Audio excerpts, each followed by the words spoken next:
영화의 장면으로 삼기에 딱 알맞을 것 같은 그런 아주 극적인 장면이면서도 장엄하고 또 겸손해지고 그리고 또 아주 행복한 그런 순간이기도 합니다. 처절하고 비참하고 돌에 맞아서 죽어가서 끔찍한 그런 살인의 현장, 살육의 현장이 아니라 마치 평온하게 하나님께서 이끌어 주시는 그런 마지막 순간을 보는 것 같습니다. 무릎을 꿇고 크게 불러 이르되 주여 이 죄를 그들에게 돌리지 마옵소서. 스데반의 마지막 말입니다. 주여 이 죄를 그들에게 돌리지 마옵소서. 우리 주님께서 십자가에서 마지막으로 기도하셨던 그 기도대로 똑같이 이 주님하고 똑같이 스데반도 그렇게 기도하고 있습니다. 서서히 꼬꾸라져서 죽었다. 장엄하게 저항하다가 최후의 순간을 맞았다. 이렇게 기록하지 아니하고 또 아주 나쁘게 악평하듯이 만신창이가 되어서 경련을 일으키면서 끔찍하게 고목 쓰러지듯이 툭 무너져 엎어져 버렸다. 비참하게 힘없이 죽었다. 이렇게 마지막 순간을 이렇게 묘사하고 있지 아니하고 무릎을 꿇고 크게 불렀다. 이 표현은 무릎을 꿇었다라고 하는 기도의 자세 그리고 크게 불렀다라고 하는 힘있게 우리 주님께 간절하게 기도했다라고 하는 뜻인데 무릎을 꿇고 크게 부를 수 있는 것 이것은 그에게 육체적인 힘만 있었던 것이 아니라 영적으로 아주 강건하였다라고 하는 것을 알 수가 있습니다. 사람들이 이렇게 경찰서에 불려가고 조사를 받으면 우리 생각에는 뭐 내가 정직하고 내가 아무 일이 없었으니까 그냥 편안하게 임할 것 같은데도 많은 사람들이 그 법정에 불려다니기 시작하면 처음에는 의지가 아주 완고하고 강건하다가도 시간이 흐를수록 자기 중심으로부터 무너져서 그래서 굉장히 스트레스를 받게 되고 몸이 망가지는 것을 볼 수가 있습니다. 우리가 생각할 때 진리는 끝까지 싸워서 이기니까 한결같을 줄 아는데 그렇지 않다는 것을 우리는 알 수 있습니다. 그런 것처럼 이 무릎을 꿇고 크게 부른다라고 하는 것 일부러 그런 자세가 나오도록 평생 수련하는 사람들도 있습니다.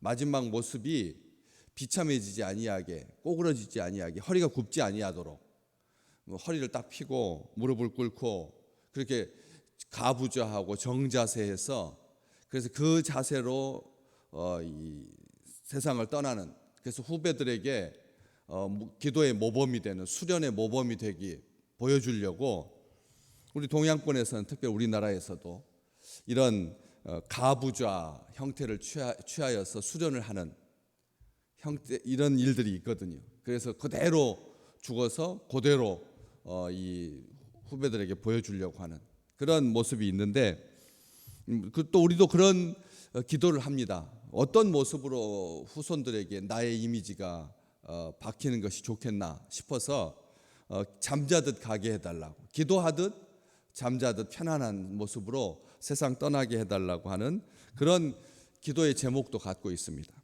그런데 여기 일부러 그런 게 아니죠.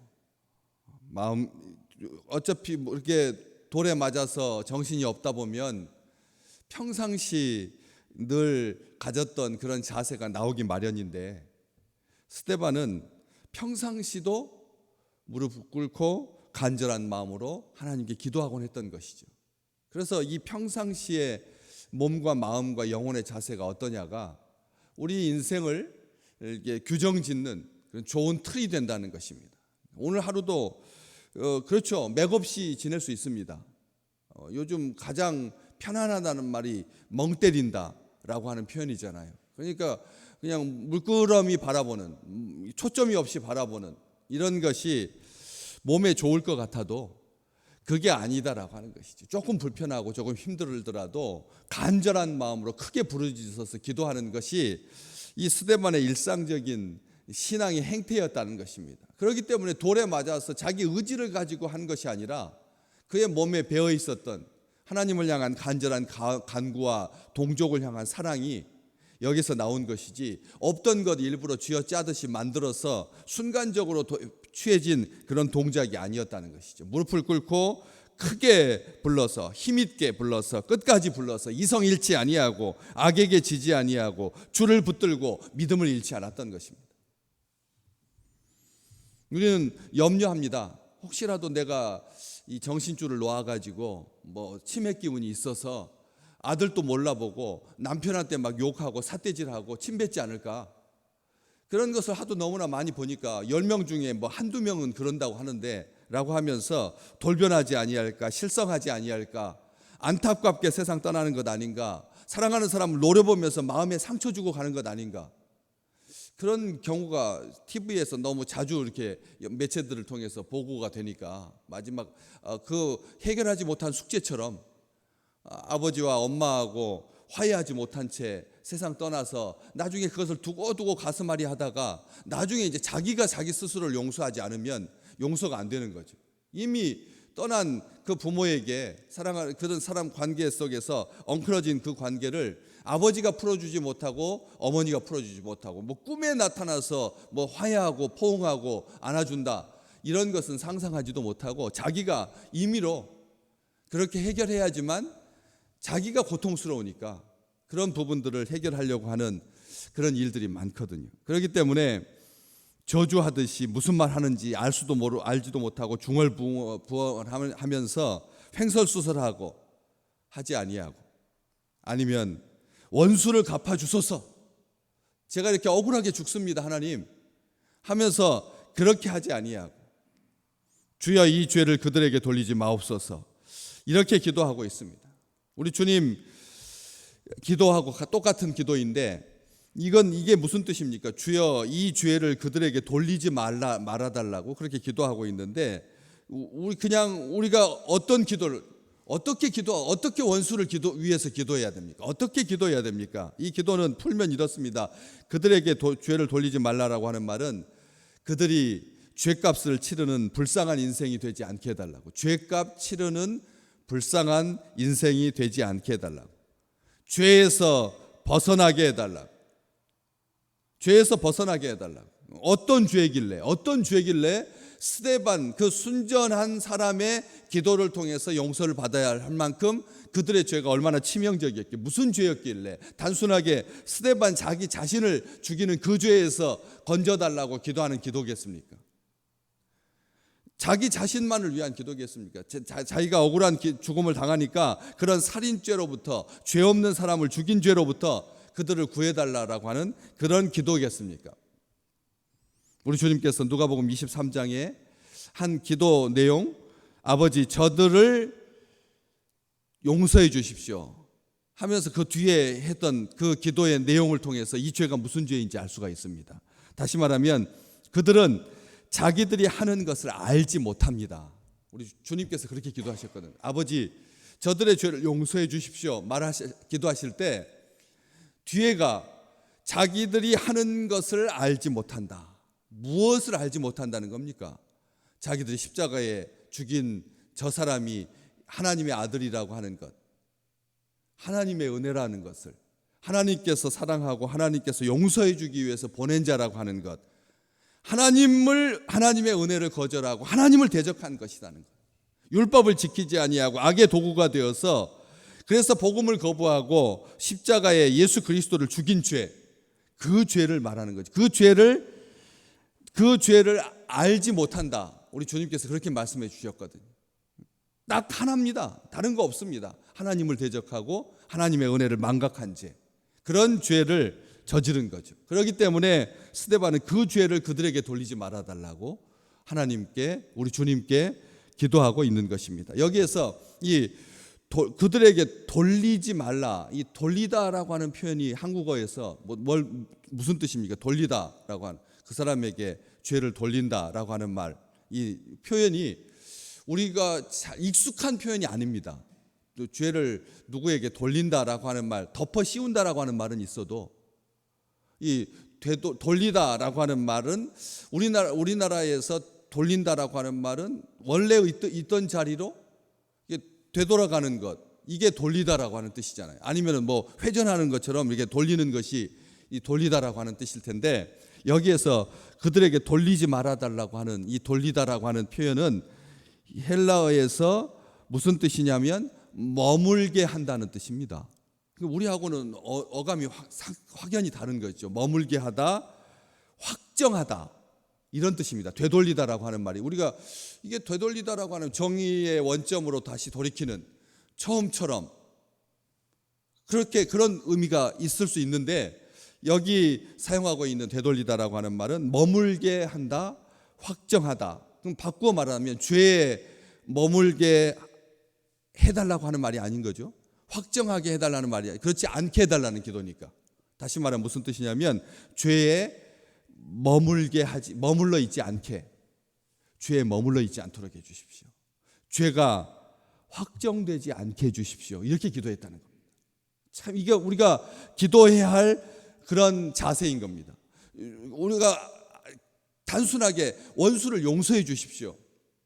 저들이 하나님으로부터 심판받지 않게 해주십시오. 이런 기도 할 수 있죠. 그냥 직접적으로 그렇게 기도하잖아요. 그렇게 기도하지 않습니까? 원수를 내가 미워하지 않게 해달라고 기도하거나, 아니면 하나님께서 주님 성경 말씀 많이 들어가지고 원수를 내가 직접 갚지 말고, 그런 기도하지 말고 그 머리 위에 숯불을 올려서 내 판단은 하지 마시고 하나님께서 판단하셔서 하나님의 법대로 처치해 주십시오. 처리해 주십시오. 이렇게 아주 억울한 마음을 그렇게 해소하거든요.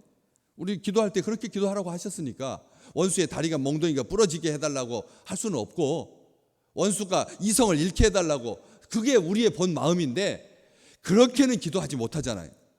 이성을 잃게 해달라고, 뭐 빨리 죽게 해달라고, 졸지에 망하게 해달라고, 그렇게 할 수는 없지 않습니까? 그래서 그렇게 원수를 위하여서 기도하죠. 원수를 사랑하게 해달라고, 뭐 하나님께서 은혜를 베풀어 주십시오, 이런 식으로 기도하기 쉬운데, 여기에서 죄가 머물러 있지 않게, 죄에 머물지 않게, 죄가 확정되지 않도록 이렇게 기도를 합니다. 죄에 빠져 있지 아니하게, 죄에 사로잡히지 아니하게, 흉악하고 흉포해지지 아니하도록, 악순환이 반복되지 아니하도록, 죄의 언저리에서 배회하다가 숨어서 기회를 엿보다가 죄가 죄를 낳고 장성하여서 사망에 이르지 않게 해주십시오.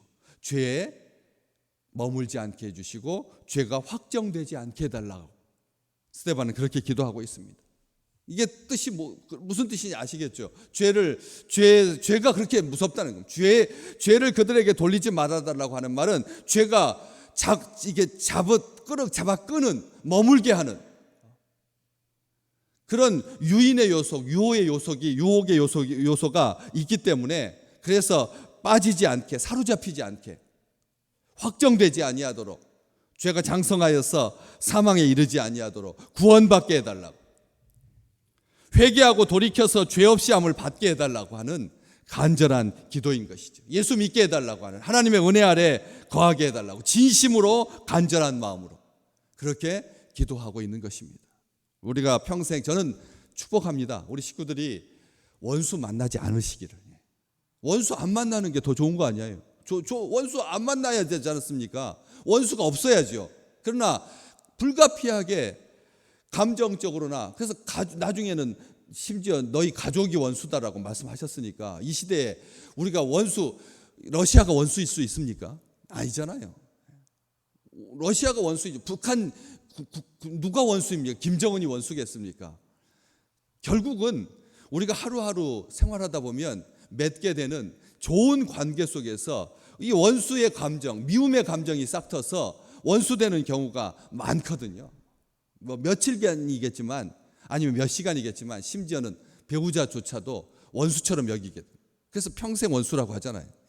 평생 원수라고 하는 그 말이 자괴감, 자조 섞인 그런 표현이 아니라, 그렇게 말 한마디 때문에, 어떤 태도 하나 때문에 오늘 하루가 그르치게 되고 어긋나게 되고, 하나님 앞에 기도도 안 나오고 찬송도 안 나오게 되고, 거기에 빠져서 거기에 머물러서 항상 그것만 생각하게 되는, 그게 확정되는 그런 일이 발생하지 않으시기를 주의 이름으로 축복합니다. 그래서 우리는 기도할 뿐입니다. 원수를 없이 해달라는 말이 아니라, 혹 원수가 있을지라도 죄에 빠지지 않는, 나에게 빠지지 않는 것, 나하고의 관계는 2차적인 문제이고, 그가 죄에 머물러서 죄를 확정받지 아니하도록 하는 이 기도가 오히려 원수를 사랑하고 더 돈독해지고 더 사랑해지고 더 완전해지는 그런 관계의 축복으로 하나님께서 인도해 주실 거라는 거죠. 마태복음 5장에 보면 우리 주님께서 너희 원수를 사랑하며 너를 박해하는 자를 위하여서 뭐 하라고요? 기도하라고. 원수를 사랑하며 박해하는 자를 위해서 기도하라. 그렇게 끝나지 않습니다. 그 뒷말이 더 중요한 거죠. 원수를 사랑하고 박해하는 자를 위해서 기도하는 것 아름다운 일이다 이렇게 말하지 아니하고 이같이 한즉 하늘에 계신 너희 아버지의 아들이 되리니. 아멘. 하늘에 계신 너희 아버지의 아들이 될 것이다. 무슨 뜻입니까?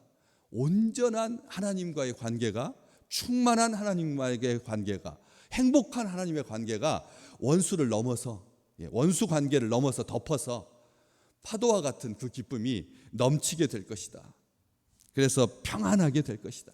마음이 불편해지지 않고 평안하게. 오늘 마지막 이렇게 되죠. 이 말을 하고 자니라. 그가 온전한 하나님의 아들로 평안함 가운데서 다시 깨어나게 돼, 다시 일어날 그런 단잠을 잔 것이다. 이렇게 누가는 기록하면서 마무리하듯이 우리의 삶 가운데 우리를 요동치게 하는 모든 것들로부터 진정 하나님께서 자유케 해주시고 사랑해 주셔서 평안한 귀한 하루가 되시기를 주의 이름으로 축복합니다.